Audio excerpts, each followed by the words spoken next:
Steve, I'm a great fan of yours. I've used your NLP and your coaching products to supplement some of the stuff I'm doing here in the UK. And I've also used your downloads, which have given me confidence to move forward and do some great things in my life. But for some people who might not know you...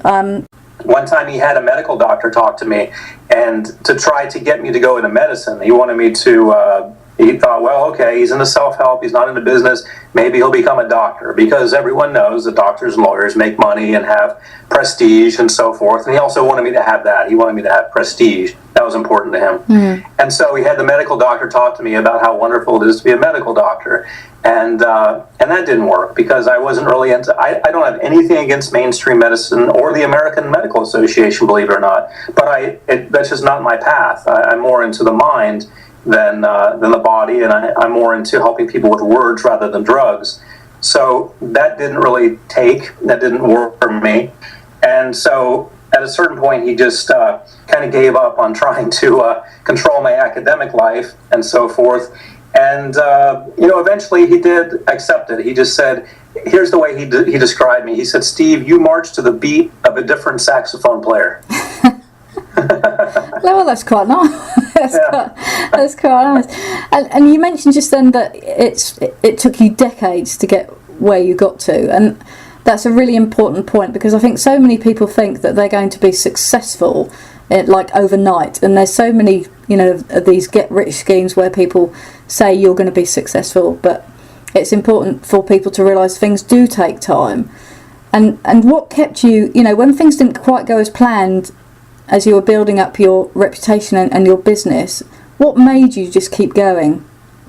Well, they really did go as planned for me, because my payoff was that I just wanted to help people, and I think sometimes people lose sight of that. If they and the thing that kept me going was the fact that I was helping people. So I think people sometimes lose sight of it, lose sight of their success, because they start thinking in terms of money right away. And money is just a byproduct.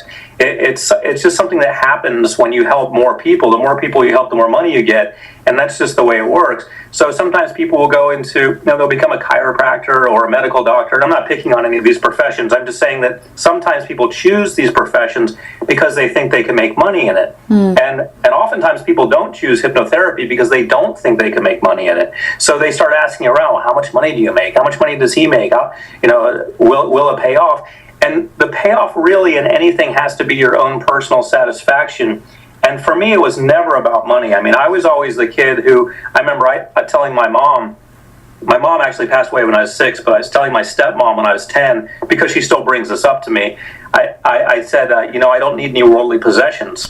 And she brought that up last week, because I call her every week on the phone. She said, yeah, I remember a kid who, when he was 10, didn't want any worldly possessions. and honestly, I still feel the same way. I don't need worldly possessions. I live a very simple life. I have the financial resources to get, almost anything I want, but I don't do that. That's not the way I live my life. I live, I drive one car. I live in a nice house on the water, but it's not an elaborate mansion.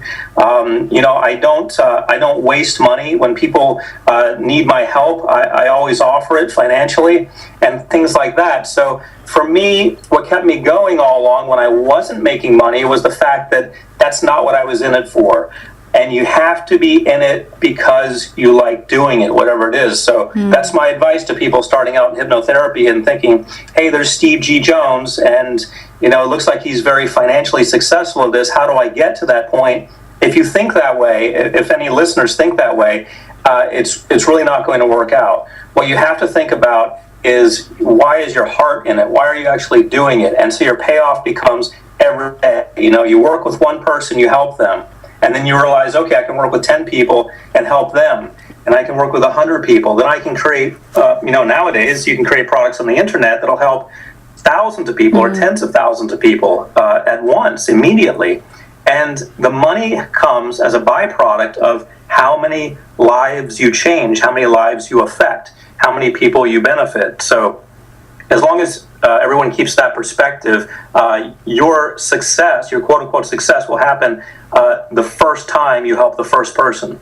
that's a brilliant message, because success isn't about finance. It is about living and doing the things that for other people, and kind of following your dream about your path of how you can do that.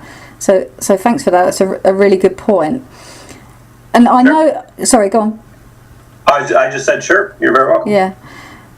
And I know that you're still developing yourself all the time, aren't you? You've set up like the University of America, and you're doing your doctorate. Could you tell us a little bit more about how you moved on into that sort of area? Sure. The area of setting up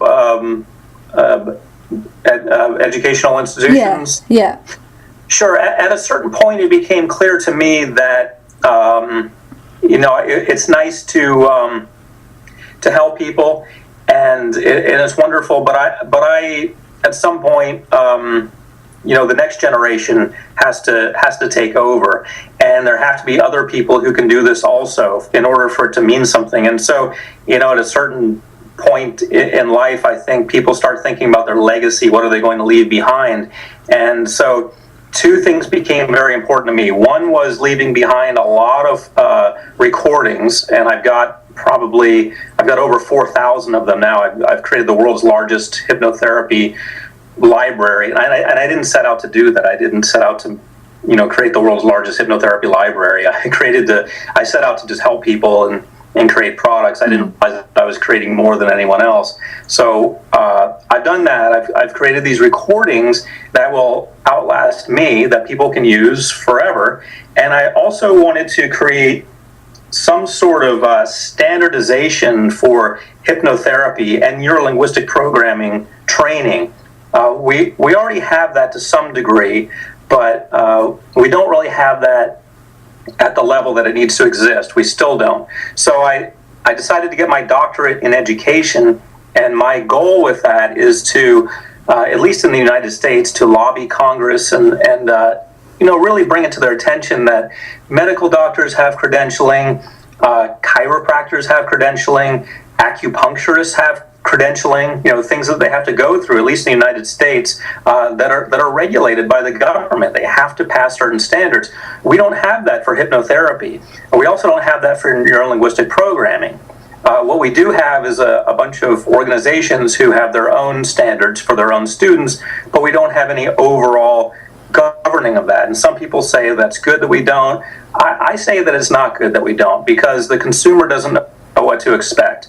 When you go to a medical doctor, you know that they're going to follow a certain protocol. If you have pain somewhere, there's a protocol that they must follow in diagnosing and treating that pain. And if they deviate from that, that's considered malpractice. In hypnotherapy, we don't have that. What we do have is you go to a hypnotherapist and they do whatever they want to do. And they work within the ethics that they understand, and the ethics of whatever organization they belong to, which is fine. I'm not saying there's anything wrong with that, but there needs to be standardization of that. That needs to be refined. That needs to be improved upon, so that the consumer, the end user, the person who goes in to see that hypnotherapist knows what to expect, and they know what proper treatment looks like, and they know what improper treatment looks like, because right now they don't know. And so that's one thing that really means a lot to me in terms of leaving a legacy behind, leaving something behind, is creating an organization. So in the meantime, until we have that, I created a couple organizations, the American University of NLP, which we're going to change the word university, by the way, because just for some technical reasons, we're going to change that, because it's not actually a university where you go to attend schools. But for right now, it's called that, the AUNLP. And we've also got the American Alliance of Hypnotists, both of which regulate the students that we have, no matter what the name of them is. That's the purpose of them, to regulate the students we have, to take disciplinary action if necessary, which so far, luckily, it hasn't been necessary, to promote our students, and most importantly, to make sure that they are all using the standards that I consider to be state of the art and the right way to do things. And so hopefully what will happen when I have a formal talk with the Congress of the United States of America, is that they will see the light, and they will see that, you know, there does need to be some overall governing, and myself included, my organization's included. Everything needs to be governed because that's just fair to the end user. Yeah, and you must have got some challenges on both sides there, trying to get this meeting with Congress, and also probably from other people in your field of work who don't want to be regulated. How have you managed to just keep pushing forward? Well, I haven't even approached Congress yet, right, because I'm still finalizing the doctorate, and I've still got to defend the dissertation. So I'm not quite ready yet. But and I haven't really made grand announcements about this yet. But in the little bit of probing I've done in some of the groups I've attended, there has been some resistance on the side of hypnotherapy. But I just kind of ignore that because, you know, first of all, I'm stubborn. Second of all, I know it's the right thing. I know it's the right thing to do. Yeah. And thirdly, I think the resistance comes from the fact that they don't want to have to get in line with, they don't want to have to raise the level of their performance. And I'm going to have to raise the level of mine also. I mean, I'm sure these standards are going to require longer classes and more thorough classes, and everybody's going to raise their own bar in their organization, or they're not going to be allowed to offer credentials anymore. So in a little bit of you know, in the informal conversations I've been part of in certain groups, I have heard some resistance. I've also heard that it's been attempted before and it hasn't worked. But the people who have attempted it, you know, bless their hearts, as we say in the United States. I don't think that they were. I don't think that they had the academic credentials to pull it off. And I think that it's going to be different this time. Okay. You are motivated in it. I can hear how motivated you are in everything that you do and everything that you've done. Now, I often go to seminars, and when I speak to people at the seminars, and I'm sure you've probably seen it yourself, people are very fired up, and there's something about mixing with a group of people that moves you forward and then lifts you along, and then people go back into their day-to-day lives and suddenly that fire is extinguished and they don't actually take that next step to moving forward to their goal. Have you got any suggestions about how people might be able to get over that and sort of keep moving forward when day-to-day life does start to interfere with what they're trying to achieve? Absolutely. The first thing is to realize what happens at a lot of seminars, and I'm not naming names or pointing fingers, and I don't even have any names in mind, but you know, at a lot of seminars, there's the desire to psychologically motivate the listeners to get them to an excited level because they know that's the level at which they're going to make a purchase. So at a lot of these seminars, the idea is to get the people in the seats to make a purchase. And so they do that by exciting them to a certain point, getting them all pumped up about their future possibilities and what they're going to do. And they say, okay, now that you're pumped up, here's what you need. And for $599, you can go to the back of the room and get it right now. So first of all, my advice would be to see through all of that, to see through the fact that you are being elevated psychologically, temporarily, just so that you will take out your credit card and buy something. Secondly, realize that change usually happens over more of an extended period of time. So if you actually want change, realize the difference between getting long-term change and going to a seminar that's designed to get money out of you. And once you realize the difference, you'll realize the seminars do have a place. They are motivational, they're fun, they will pump you up, they can get you to write down your goals. But what you really need for long-term change is consistent effort. And so I would suggest that rather than looking at seminars as a way to get long-term change, that you look at what you can do on a day-to-day basis, which would be something like listening to a hypnotherapy recording every night for 21 nights. You can even make your own. You can make your own hypnotherapy recordings, program yourself. Doing daily affirmations. Some people put down affirmations, but affirmations are very powerful. If you write down what you want to be and what you want to do, and you look at it every single day, that's going to be helpful. And realize that there's a discipline to this, and it goes beyond just going to a seminar. it comes down to what are you doing every day to remind yourself of the true power that you have. Yeah, and that is a great point. Just getting into a routine and forming habits of moving yourself forward on a day-to-day basis. And I think some people really struggle with that. Some people reach that first hurdle and then they go, oh, well, I haven't become a success, and so I'm going to walk away and go back to my normal day-to-day job. And have you any advice for somebody who comes up against that first hurdle and how they can get over it? Sure. Well, I'm always going to suggest hypnosis as number one way. You find a local hypnotherapist or get a book like I did as a kid. Start hypnotizing yourself. Back in those days, I made cassette tapes for myself and my friends. But these days it's MP3s and the software is readily available. If you don't know how to use the software, any 12-year-old kid can show you. They're always up on it.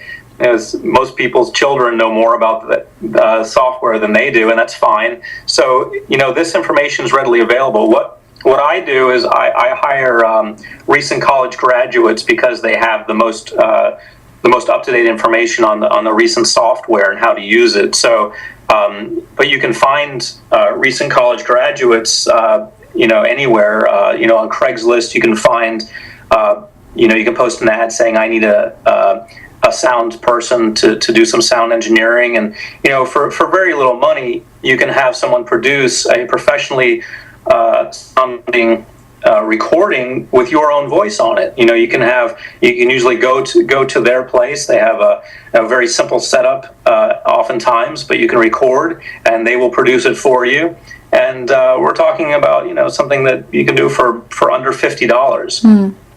There are all kinds of ways to get change. You can also buy professional recordings. I sell professional recordings. There are a lot of them available online. A lot of them I've heard. Most of them are actually quite good, and things like that. But there needs to be an ongoing plan in place. You can also see a hypnotherapist and have a one-on-one session. That's a little bit more money and a little bit more. Sometimes it's a little bit more of an investment all around. You have to schedule time and drive there and so forth. But that can pay off tremendously as well, because that way you have a professional doing it, and it's not a generic session. It's a pinpointed session, and you can get a recording of that. And would you say that it really is about the habits that people form on a day-to-day basis that makes the person in the end? Oh, absolutely. It's it's what you do every day that determines who you are. There's a book that I read from every day. I think it's by Scott Orson Swett or something like that. I forget the guy's name, but that's not really the important part. But it was written in 1911, and Tony Robbins cites this book sometimes, the motivational speaker. And every bit of this book is great. I don't really recall the guy's name, but Orson Swett or something like that is an unusual name. But the book is called Making Your Life a Masterpiece, and I believe that's what it's called.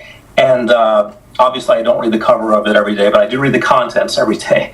And and it talks about things like that, about the little minutes you have in the day. We all have the same amount of time, but it's what we do with those little minutes in our lives that really makes the difference. So yes, if you want to make some kind of long-term change in your life, you have to start changing what you do every day. The wealthy person, for example, does different things on a day-to-day basis than the poor person. Not that rich people are better than poor people, but if someone wants to move their financial state to a level where they have more money, then they have to realize that there are things that they do every day that are different than the things that the person who is wealthy is doing every day. Same amount of time, but different things, different habits. And so we all have the ability to do whatever everybody else is doing, but we need to start finding out what it is they do, and we need to start studying it. And so in a lot of these books, I think the quintessential book on that was Think and Grow Rich. I believe that was it. And a book that studied what wealthy people do and how they think and so forth. So yes, we need to make changes every day. We need to do things every day. We need to change the course just a little bit more every day until we're aligned with the way we really want to be, which in most cases is drastically different from where people currently are, whether in losing weight or stopping smoking or making more money. What they want to be is usually quite a bit different from what they are. But these changes, rather than thinking of them as grand gestures, can be made incrementally. You can make a little change every day, 1 degree every day, and eventually you've got 180 degrees, rather than doing 180 degrees in one day. So I've seen it done, and it can be done through hypnosis. You can change drastically immediately, but really it comes down to changing what you're doing on a day-to-day basis. So making little changes can add up to a big change eventually. Yeah. That book's Think and Grow Rich by Napoleon Hill is a great book. I'm just rereading it at the moment, actually. So a really, really good book, and I would highly recommend that to anybody. And again, you're talking about day-to-day change, and as you say, from whether it's losing weight to running a marathon to making money, it's not suddenly going to happen. It has to be an everyday change. It has to be a lot. I talk to people that I know that have a weight problem, and they say, well, you don't have a weight problem, and I say, but this is a lifestyle, and it's getting that mindset that it has to become a lifestyle for it to actually start making a difference. Right. And you think about how much work it is to get overweight. I mean, someone has to get overweight and then get more overweight, and just not really do much about it and just kind of let it go. That takes work. There has to be a certain caloric intake in order to gain that weight. So they obviously are goal-oriented if they got, extremely overweight, for example. So I always tell them they can use that power, just like smokers. Well, somehow they managed to stick to it every day. When I worked with Tom Mankiewicz, who wrote Superman the movie, he had smoked every day for 45 years. And I said, well, you are a stick-to-it kind of guy.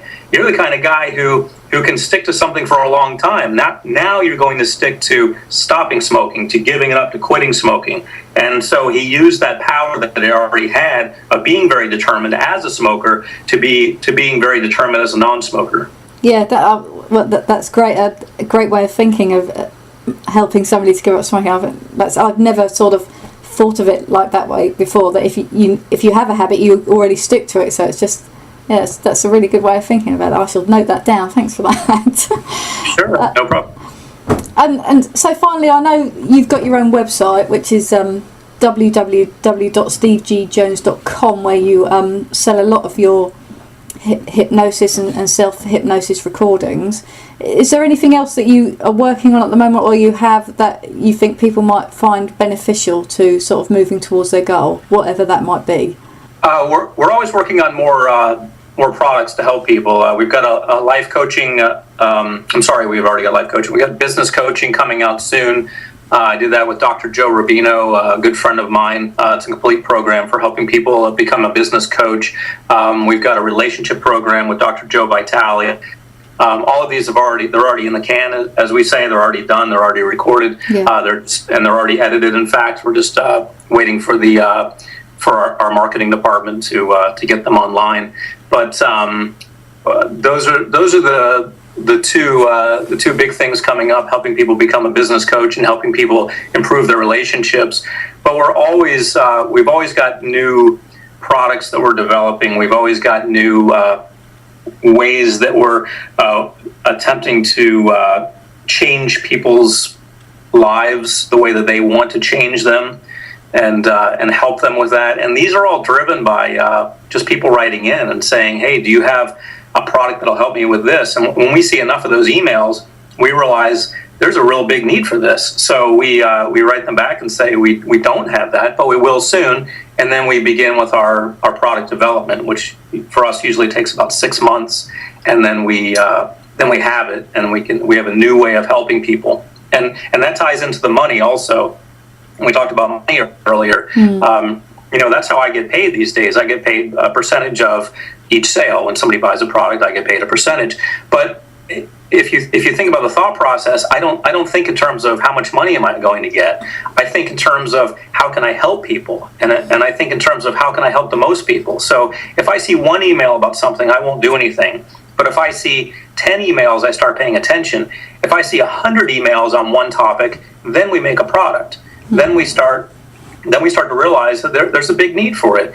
And what we find is that rather than just those 100 people buying it, 10 or 20 or 30,000 people will buy it. So it becomes clear to us that if a certain percentage of my, quote unquote fans are into it, then a certain percentage of the world is probably into it. And we're right. And that is the way it works. So that's the way that money happens for those interested in following my footsteps or becoming wealthy or becoming successful or what have you. You have to first of all think, how can I benefit people? And then you have to think, how can I do that on a much larger scale? Right, yeah. And do you find that the more you give out, the more you get back? Oh, absolutely. I mean, it's it's the old law of attraction. I even wrote a book about it with Frank Mangano, a good friend of mine, called "You Can Attract It." Right. You Can Attract It is about that. Is about what you put out there, you're going to get back, whether it's good or bad. If you go out and do criminal things, then you're going to do time. If you go out and do good deeds, you're going to have people doing things good for you. If you go out and create a lot of hypnotherapy recordings and put them on the internet, you're going to get a lot of money. And that's just the way it is. And it's very simple. It's very straightforward.